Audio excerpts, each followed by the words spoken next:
Mukama waffe Yesu yeebazibwe, aweebwe ekitiibwa, agulumizibwe. Nabadde wakuweerezaako gye muli olunaku olwaleero during lunch hour, naye nenfunamu ebyantaataaganyiza nesobola kuyimirira kuweereza gye muli, naye neebaza Katonda. Mwannyinaze Harriet yabadde okuweereza mu Evening Glory, alabika yakozesezza omukisa ogwo n'aba nga ateekawo yandibadde Evening Glory. Kati nange kanyimirire wano we yabadde alina okuweereza. Mukama waffe Yesu yeebazibwe, aweebwe ekitiibwa, agulumizibwe. Mbalamusaako nate nga mbeebaza gyonna gye mukwasaganyiza, gye mutuusizzaako engalo olunaku lwa weekend. It's a Friday.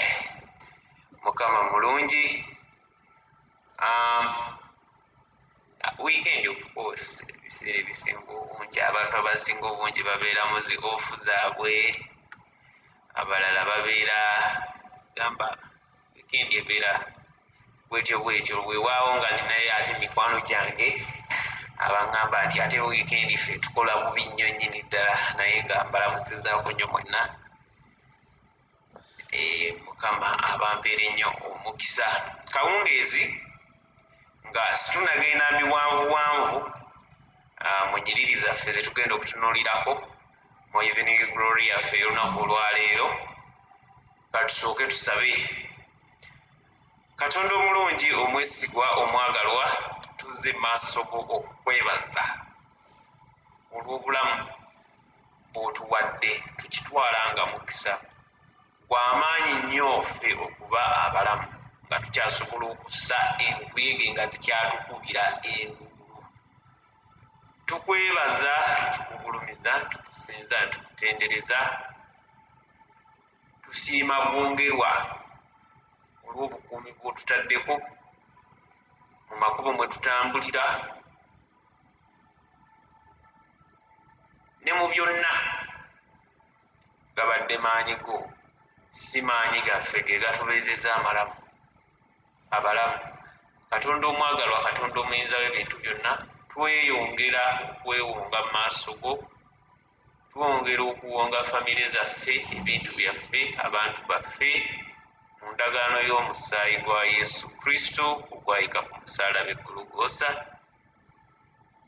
Ekkanisa, abaweereza, abawuliriza na buli ssekinnoomu yenna tumuteeka mu mikono gy'Omukama. Katonda omwagalwa, omuyinza w'ebintu byonna, tukusaba otukulembeze, Omwoyo Omutukuvu atuluŋŋamye mu byonna bye tukola.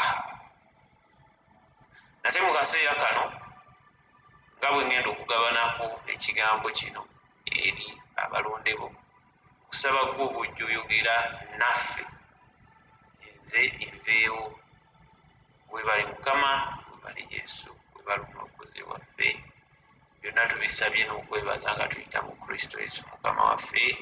Amiina, amiina era amiina. Hallelujah once again. Tugenderewo mu kitabo ekya Zabbuli ey'E9:9. Olwali tugenda kutunuulira ku bukulu, ku bunene bwa Katonda mu Evening Glory yaffe olunaku olwaleero.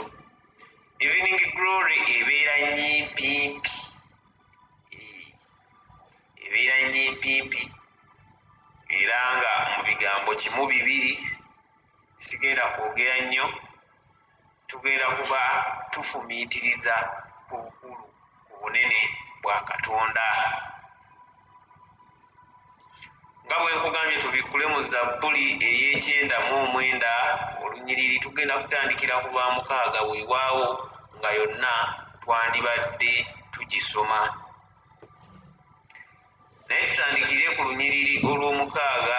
Bayibuli gye nnina ya lulimi Luzungu era ng'egamba bw'eti Moses and Aaron were among his priests, and Samuel was among those who called upon his name.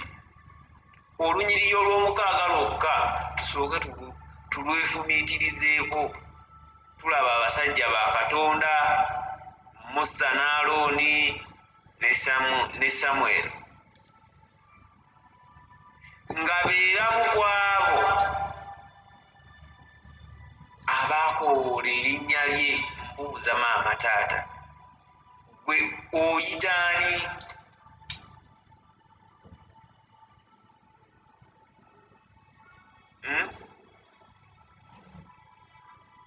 Bw'obeera ng'olina w'otuuse, tulaba Musa bwe yatuuka ku nnyanja emyufu n'ayita Mukama ng'alaba akomye n'abaana ba Isirayiri be yali akulembera, n'ayita Katonda we, n'ayita Katonda waffe oyo akola ebitasoboka, akola ebyewuunyo, akola ebyamagero, n'amukoowoola. Mbuuza, gwe bw'otuuka mu maaso g'ebyo ebinene oba ebizibu oba bw'ofuna okusoomoozebwa kwonna, oyita ani? Linnya lyani ly'okoowoola? Olunyiriri luno olw'omukaaga lulinga olutono naye lunene. They called upon his name. Tuddemu tulwefumiitirizeeko. Lugamba bwe luti NKJV version gye nina era ng'esoma bw'eti Psalm 99 verse 6. Moses and Aaron were among his priests, and Samuel was among those who called upon his name. They called upon the Lord and he answered them. Baayita Mukama, baayita erinnya lye, erinnya lya Mukama, n'abaanukula. Tulabye akagambo kali akagambye nti among, and Samuel was among those who called upon his name. Tujjukire ne muganda waffe Elijah. Lwaki Elijah mwagala nnyo? Yakoowoola Mukama nga kwegamba n'okumwewaanyisa amwewaanyisa nti kale tukoowoole, buli omu akoowoole Katonda we, tulabe ani anaakombawo saddaaka eyo n'omuliro. Ayanukuza omuliro. Amiina. Ebiseera ebisinga obungi twerabira obukulu n'obunene bwa Katonda. No tuyinza n'obutatunuulira nnyiriri ndala kubanga luno lunyiriri lwokka lwemalirira. Kwegamba lukulaga owa w'olina okuddukira, ani gw'olina okuyita nga bikusobedde. Wangi ebiseera ebisinga obungi tutya, tuggwaamu essuubi, tuggwaamu amaanyi. Kiri nnomo, kiri nnomo. Ng'abaana b'abantu tuyita mu bintu ebitali bimu, tuyita mu kugezesebwa wano na wali, naye Katonda addamu okusaba. Katonda waffe kye kiddukiro. Gwe fumiitirizaamu Musa oba Moses nga bw'oyinza okumuyita bwe yatuuka n'abaana ba Isirayiri ku nnyanja emyufu. Akoze ebinene nga bakyali e Misiri, akoze waliwo zino baziyita kwegamba mu Luganda ate neerabidde bwe baziyita, naye mu Luzungu baziyita the 10 plagues. Obubonero 10 bwe yakolera mu Misiri nga Falaawo alemedde abaana ba Isirayiri okubata bagende mu nsi yaabwe ensuubize.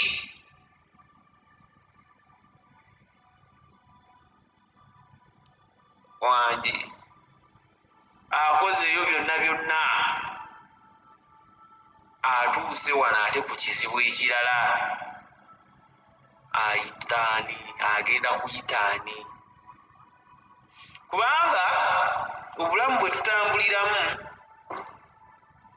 tutambulira mbulamu nga osobola okufuna victory here oba osobola okufuna obuwanguzi wano, n'otambula n'otambula n'otambula ate n'osisinkana ekisirikko mu maaso ko wali gw'abadde atambulira mu buwanguzi mu kujaganya ne mu kusugumbiza, naye n'osisinkana challenge, n'osisinkana ekisoomooza mu maaso kaawo n'ogamba Mukama ate kino kyo nga kiyitiridde. Ekyo ekiyitiridde ekyo yita erinnya lya Mukama, koowoola erinnya lya Mukama Katonda. Amiina. Munnaaye okwongera okufumiitiriza n'okulowooza ku bunene bwa Katonda, engeri gy'addamu oba gy'ayanukulamu, mbadde kuwa ekyokulabirako eky'abaana ba Isirayiri Musa bwe yabajja e Misiri. Batambudde bayise byonna bye bayiseemu, Falaawo abakkiriza okugenda olw'ebinene n'ebyamaanyi eby'omukono gwa Katonda bye yakola mu maaso ga Falaawo. Batuuse ku Nnyanja Emyufu, bagenda bali mu lugendo, basinkanye ekizibu ekirala eky'amaanyi ekyennyanja Emyufu.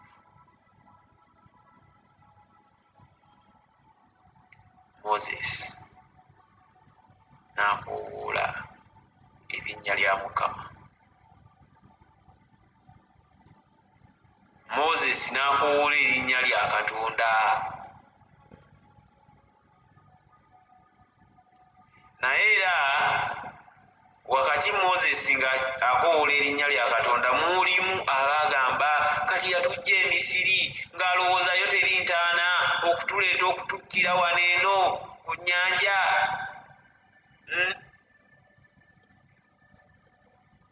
Ni bannange, Mukama atusaasire, ate nabo tobanenya.